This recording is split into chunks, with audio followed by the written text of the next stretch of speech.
Is this the beginning of the end for Plastic Man? Plastic Man and his friend are currently right outside of a jewelry store, preparing to hold it up. After hopping out of the car, Plastic Man begins to approach the store. Upon arrival, him and his friend completely shatter the door. Plastic Man proudly announces they are the Mammoth City Jewel Thieves. The jeweler slams on the alarm. His friend sets the timer for 3 minutes. Plastic Man can't stop looking for a watch that looks like the solar system made out of gems. He begins to freak out. He grabs the jeweler and starts screaming at him. The jeweler has no fucking clue what he's talking about. Their 3 minutes are up. It's time to get the fuck out. Plastic Man realizes that they're out of time and he might have just fucked them both over. They rush out of the building, but before they could realize it was too fucking late.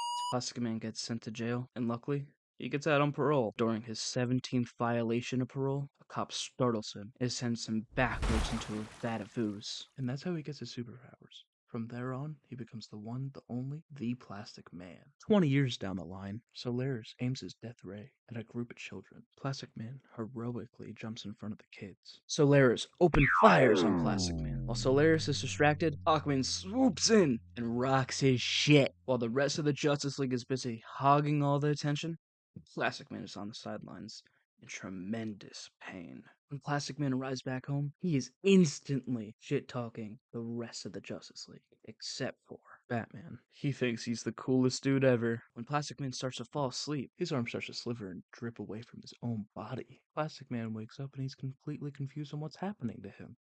He grabs a bag to tie around his arm, to at least try and not lose pieces of himself. Plastic Man rushes to the Justice League, trying to share his concern. Nonetheless, the Jackass League doesn't even take him seriously, and just proceeds to laugh him off.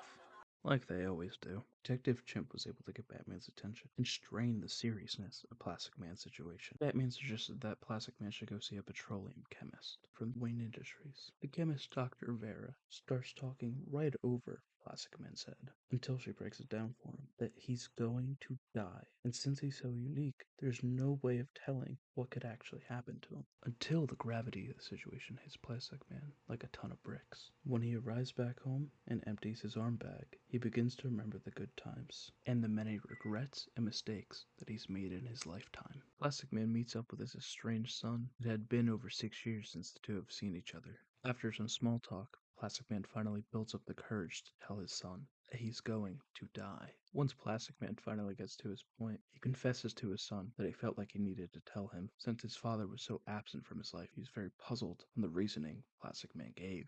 His son finally asked the $1,000,000 question: is this going to happen to him? Plastic Man, in full honesty, says that he doesn't know. Out of frustration, Plastic Man's son leaves and makes 2 requests on his way out. The first, to not call him son. The second, don't tell mom. Plastic Man knocks on his doctor's window. He asks her, is it possible for this to be reversed? She tells him that there's a chance, but they would need the most powerful thermal nuclear device the world has ever seen. Plastic Man takes away that there's a chance. All they need is a nuclear bomb. Plastic Man grinning ear to ear. You can tell this lunatic is excited to get started.